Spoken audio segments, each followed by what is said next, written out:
O que você faria se o destino de toda a humanidade estivesse nas suas mãos e a única coisa que você sentisse fosse uma fome devastadora e um silêncio mortal? Ali, entre as feras e o calor escaldante do deserto, Jesus não estava apenas lutando pela vida.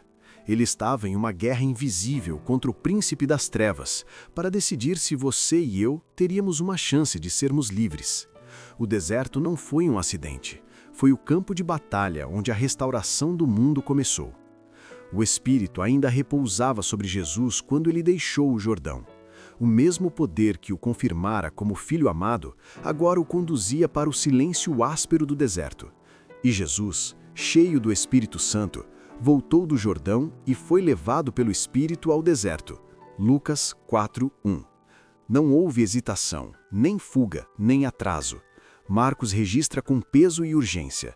E logo o Espírito o impeliu para o deserto, e ali esteve no deserto 40 dias, tentado por Satanás, e vivia entre as feras. Marcos 1:12-13. Ali, onde a vida se torna mínima e o corpo grita por sustento, naqueles dias não comeu coisa alguma. Lucas 4:2. O Filho do Homem não buscava confronto, mas obediência. Não foi ao deserto para provar sua força, e sim para submeter sua humanidade à vontade do Pai. O jejum aprofundava o silêncio, e o silêncio revelava o peso da missão. Cada dia que passava tornava mais clara a vereda manchada de sangue que se estendia adiante. Era ali, longe de aplausos e testemunhas humanas, que o destino do mundo começava a ser decidido. Satanás conhecia bem aquele lugar e aquele momento. Sabia que Jesus não fora levado ao deserto por impulso próprio, mas pela direção divina, e julgou-se aquela a hora mais favorável para se aproximar. O conflito que se armava não dizia respeito apenas a um homem faminto, mas ao direito de domínio sobre a terra. Depois de enganar o primeiro casal, o inimigo declarara este mundo como seu reino e a si mesmo como príncipe deste mundo. Através da submissão dos homens ao pecado, reivindicara a autoridade sobre a raça humana. Agora, diante dele, estava alguém que viera desmentir essa pretensão. Cristo assumira a natureza humana para permanecer fiel onde Adão caíra.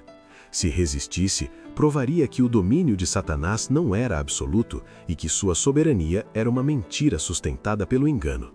Ali, naquele deserto sem testemunhas, começava a restauração do que fora perdido. A libertação de todos os que desejassem ser livres estava em jogo, e o adversário sabia que cada escolha daquele homem decidiria o destino de muitos. Desde a palavra pronunciada no Éden, porei inimizade entre ti e a mulher, e entre a tua semente e a tua semente. Gênesis 3:15. Satanás passou a agir sabendo que seu domínio não seria absoluto. Havia na humanidade a atuação silenciosa de um poder que resistia ao seu império. Ele observou atentamente os altares erguidos por Adão e seus filhos, discernindo nos sacrifícios um elo vivo entre a terra e o céu. Decidiu então romper essa comunhão. Deturpou o caráter de Deus, lançou sombras sobre seu amor e distorceu o significado dos ritos que apontavam para o Salvador. Aquilo que revelava misericórdia foi transformado em terror. Os homens passaram a temer a Deus como um ser severo que encontrava prazer em puni-los. Os sacrifícios, instituídos para anunciar redenção, tornaram-se tentativas humanas de aplacar uma ira mal compreendida. Enquanto isso, Satanás inflamava paixões corrompidas, fortalecendo seu controle. Quando a palavra escrita foi concedida, ele estudou cuidadosamente as profecias sobre o Messias e, geração após geração, trabalhou para obscurecê-las, preparando os corações para rejeitar Cristo quando ele finalmente viesse. No nascimento de Jesus, Satanás percebeu que surgira alguém investido de autoridade divina para disputar seu domínio. A mensagem dos anjos fez estremecer seu reino, pois anunciava um rei legítimo. Ele conhecia a posição de Cristo no céu, o amado do Pai, e não podia compreender que o Filho de Deus aceitasse tornar-se homem. Esse sacrifício ultrapassava sua compreensão egoísta. A glória do céu, a paz da presença divina e a alegria da comunhão eram realidades que ele conhecera profundamente como querubim cobridor. Expulso, decidiu arrastar outros para a mesma queda, desviando seus afetos das coisas eternas para as passageiras. Desde Belém, Jesus foi cercado por oposição constante. A imagem de Deus resplandecia nele, e nos conselhos do mal decidiu-se que deveria ser derrotado. Nenhum ser humano havia resistido plenamente ao enganador, e todas as forças da Confederação das Trevas foram mobilizadas para vencê-lo.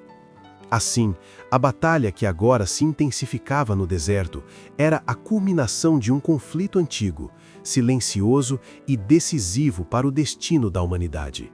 No dia do batismo, Satanás não estava ausente. Misturava-se entre os espectadores enquanto o Filho emergia das águas. Viu a glória do Pai envolvendo Jesus, ouviu a voz que ecoou dos céus declarando sua identidade divina. Este é o meu Filho amado, em quem me comprazo. Ainda ressoava quando o inimigo compreendeu a gravidade daquele momento. Desde a queda de Adão, a humanidade vivera afastada da comunhão direta com Deus, e toda a comunicação entre o céu e a terra se fizera por meio de Cristo. Agora, porém, algo novo se revelava. Aquele que sempre fora o mediador tornara-se homem, em semelhança da carne do pecado, Romanos 8:3, e o próprio Pai falava novamente à terra.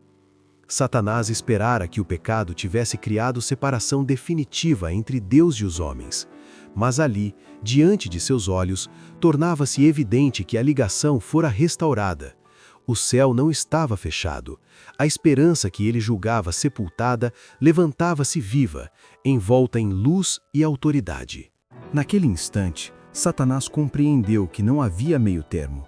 Ou venceria, ou seria definitivamente vencido. O conflito era grande demais para ser delegado. Ele próprio assumiria a condução da batalha. Todas as forças da apostasia se alinharam contra o Filho de Deus e Cristo passou a ser o alvo central de cada arma do mal. Essa luta, embora invisível para muitos, não se limita àquele tempo ou àquela pessoa. Ela se repete silenciosamente no território de cada coração humano. Ninguém passa das fileiras do mal para o serviço de Deus sem enfrentar resistência. As mesmas sugestões sutis que Cristo enfrentou continuam a pressionar a mente humana. Sobre ele, porém, pesava um fardo incomparável, os pecados do mundo inteiro. Ainda assim, suportou a prova do apetite, do amor às coisas terrenas e da ostentação que conduz à presunção. Foram essas as mesmas tentações que derrubaram Adão e Eva e que desde então seguem buscando domínio sobre a humanidade. Satanás apresentara a queda de Adão como prova de que a lei de Deus era injusta e impossível de ser obedecida. Diante dessa acusação, Cristo assumiu a missão de redimir, em nossa própria humanidade, a falha do primeiro homem. Adão fora tentado em circunstâncias totalmente diferentes, não carregava sobre si os efeitos do pecado, encontrava-se na plenitude da força física, mental e moral, cercado pelas glórias do Éden e em comunhão constante com seres celestiais. Jesus, porém, entrou no deserto em um mundo marcado por 4.000 anos de degeneração. A humanidade havia perdido vigor, clareza espiritual e resistência moral. E foi exatamente essa condição enfraquecida que ele tomou sobre si. Cristo não se colocou acima da raça humana, mas abaixo do peso que ela carregava. Apenas assim poderia alcançar o homem onde ele realmente se encontrava, nas profundezas da fragilidade, e oferecer uma redenção verdadeira, construída não sobre privilégios, mas sobre fidelidade sob pressão extrema. Há quem afirme que Cristo não poderia ser vencido pela tentação. Se assim fosse, ele jamais teria ocupado o lugar de Adão, nem enfrentado a prova real que o primeiro homem perdera. Se o conflito humano fosse mais severo que o de Cristo, ele não poderia ser nosso auxiliador. Mas o Salvador revestiu-se da humanidade com todas as suas contingências, inclusive a possibilidade de ceder. Nada enfrentamos que ele não tenha suportado. Assim como no Éden, o primeiro campo de batalha foi o apetite. Onde começara a ruína, ali deveria começar a redenção. E tendo jejuado 40 dias e 40 noites, depois teve fome. E chegando-se a ele o tentador, disse: Se tu és o Filho de Deus, manda que estas pedras se tornem pães. Ele, porém, respondendo, disse: Está escrito: Nem só de pão viverá o homem, mas de toda a palavra que sai da boca de Deus. No silêncio do deserto, a obediência começou a restaurar o que o apetite desordenado havia destruído. Do tempo de Adão até a vinda de Cristo, a condescendência com o próprio eu fortaleceu os apetites e as paixões, concedendo-lhes domínio quase absoluto sobre a humanidade. Os homens se degradaram física, mental e espiritualmente, tornando-se incapazes por si mesmos de resistir. Foi nesse cenário que Cristo venceu em favor do homem, enfrentando a mais severa prova com resistência perfeita. Por amor à humanidade, exerceu um domínio próprio mais forte que a fome e mais firme que o instinto de sobrevivência. Nessa vitória silenciosa estavam contidos princípios que se estendem a todos os conflitos humanos contra o poder das trevas. O triunfo de Cristo não foi isolado, mas representativo, alcançando cada batalha travada em corações enfraquecidos pela longa submissão ao pecado. Ele suportou o que o homem não podia suportar e venceu onde a humanidade sempre falhara, abrindo um caminho de libertação real e acessível. Quando Jesus chegou ao deserto, ainda estava envolto na glória do Pai. Em profunda comunhão com Deus, foi elevado acima da fraqueza humana. Mas essa glória se retirou e ele foi deixado sozinho para enfrentar a tentação. Ela o pressionava continuamente. Sua natureza humana recuava diante do conflito iminente. Durante 40 dias, jejuou e orou. A fome consumia suas forças e a angústia mental o deixava exausto. O profeta descrevera esse estado ao dizer: O seu parecer estava tão desfigurado, mais do que o de outro qualquer. Isaías 52:14. Satanás reconheceu ali sua oportunidade. Aproximou-se disfarçado como anjo do céu, fingindo trazer uma missão divina. Alegou que o jejum havia terminado e apontou para as pedras do deserto, semelhantes a pães, dizendo: Se tu és o Filho de Deus, manda que estas pedras se tornem em pães. Mateus 4:3. Ali, no auge da fraqueza humana, iniciava-se o confronto direto entre a obediência e o engano. Embora surgisse como anjo de luz, as primeiras palavras do tentador revelavam sua verdadeira intenção: Se tu és o Filho de Deus. Nessa frase escondia-se a semente da desconfiança. Ouvir aquela sugestão significaria admitir a dúvida. O plano era antigo e já havia funcionado antes. Assim como no Éden, Satanás buscava vencer não pela força, mas pela insinuação sutil. É assim que Deus disse? Gênesis 3:1 fora a pergunta lançada a Eva, carregada de aparente inocência, mas saturada de desprezo velado pela palavra divina. O inimigo não negara abertamente o que Deus dissera, apenas sugerira que talvez não fosse digno de confiança. Agora, diante de Cristo, repetia a estratégia. O tom carregava incredulidade, como se dissesse que Deus não permitiria que seu filho estivesse abandonado no deserto, cercado por feras, consumido pela fome e pelo silêncio. A proposta parecia simples: provar sua filiação usando o próprio poder para aliviar a dor imediata. Transformar pedras em pão não parecia errado, apenas necessário. As palavras ouvidas no Jordão ainda ecoavam: Este é o meu filho amado, em quem me comprazo. Mateus 3:17. Satanás sabia que precisava quebrar essa certeza. A palavra de Deus era o alicerce da confiança de Cristo, a garantia de sua missão e de sua ligação com o céu. Ele viera viver como homem entre os homens, sustentado apenas pela promessa divina.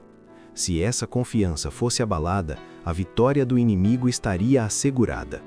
Sob o peso da fome extrema e da solidão profunda, Satanás esperava que Cristo operasse um milagre em seu próprio favor, rompendo a dependência do Pai.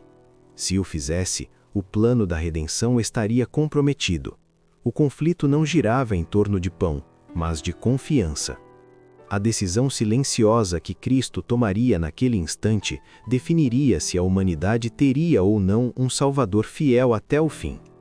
Quando o Filho de Deus e Satanás se haviam enfrentado pela primeira vez, Cristo era o comandante das hostes celestiais, e o inimigo, líder da rebelião, fora expulso do céu. Agora, no deserto, a situação parecia invertida. Satanás explorou ao máximo essa aparência. Insinuou que Jesus era aquele anjo poderoso que perdera sua posição, abandonado por Deus e esquecido pelos homens.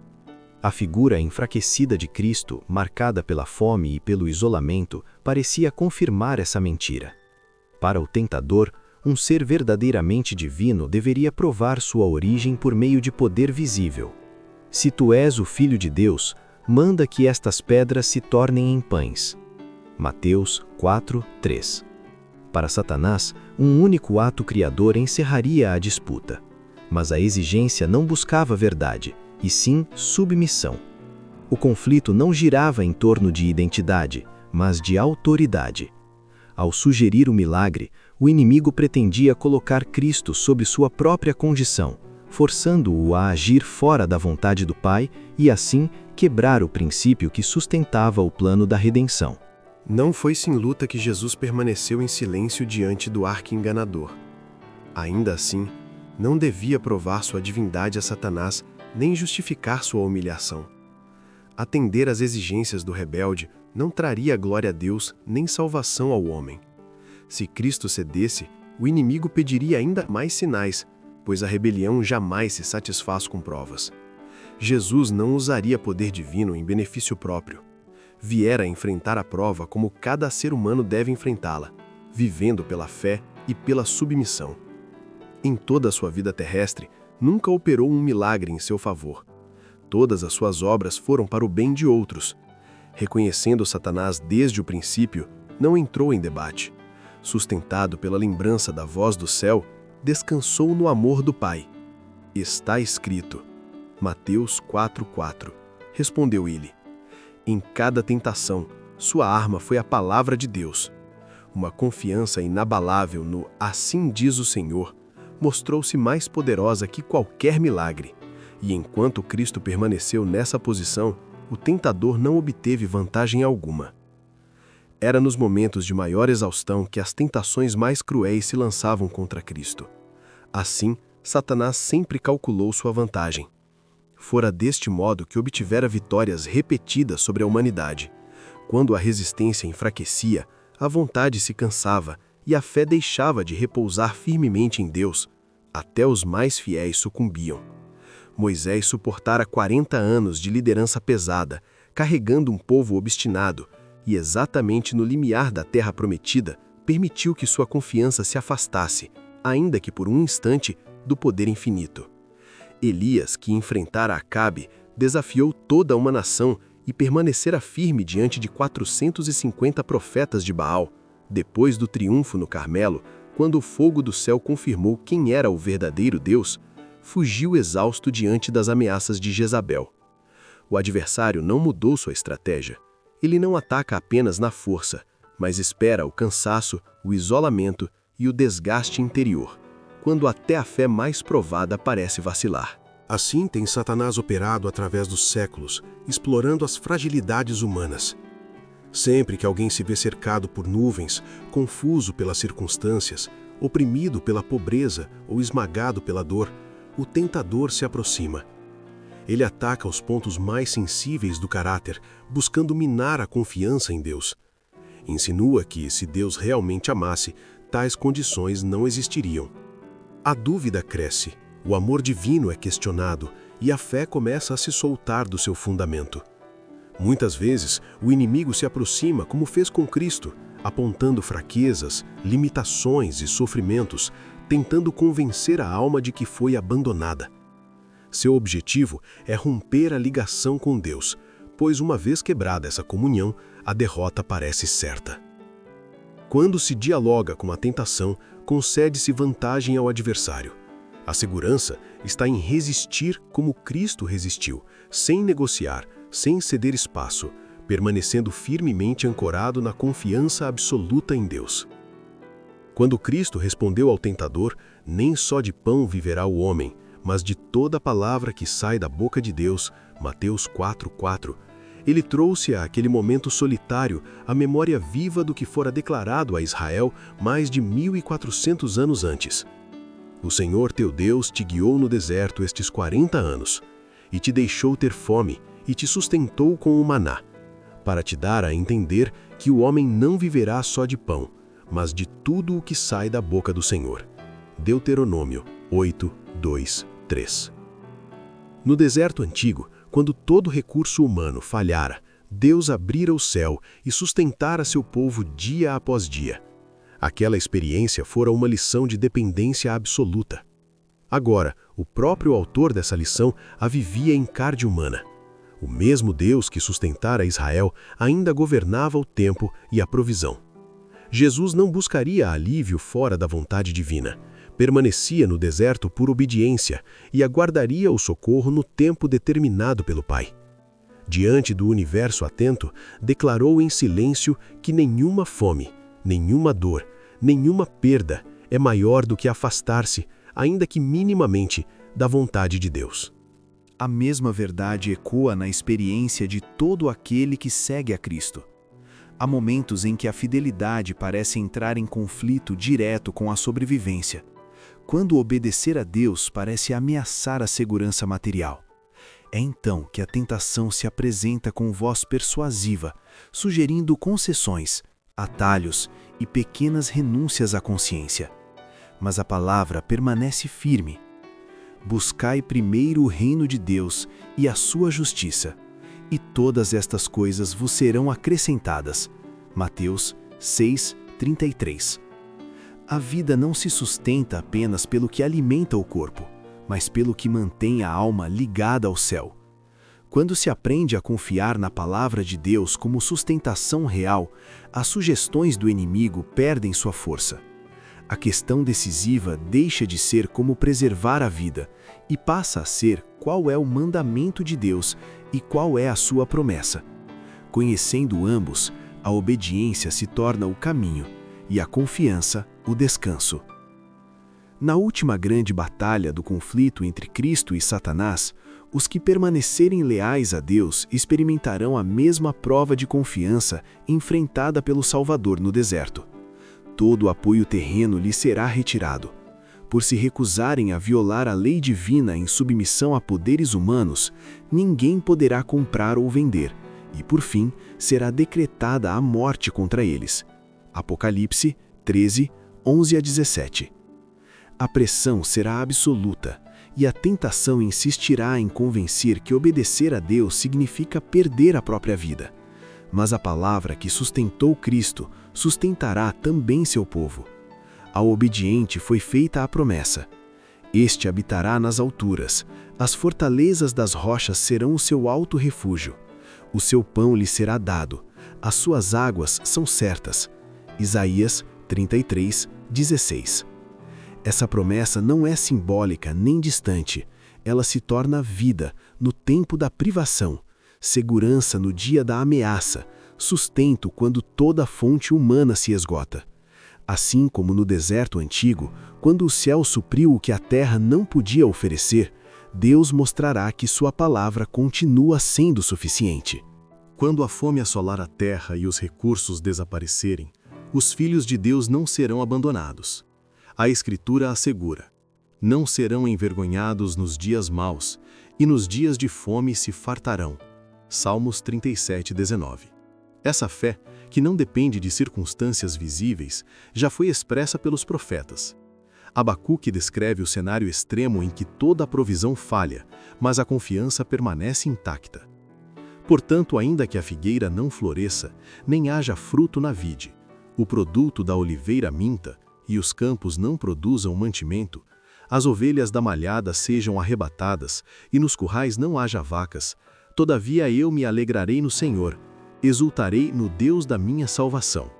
Abacuque 3:17-18. Essa é a mesma fé revelada por Cristo no deserto. Quando tudo falta, Deus permanece.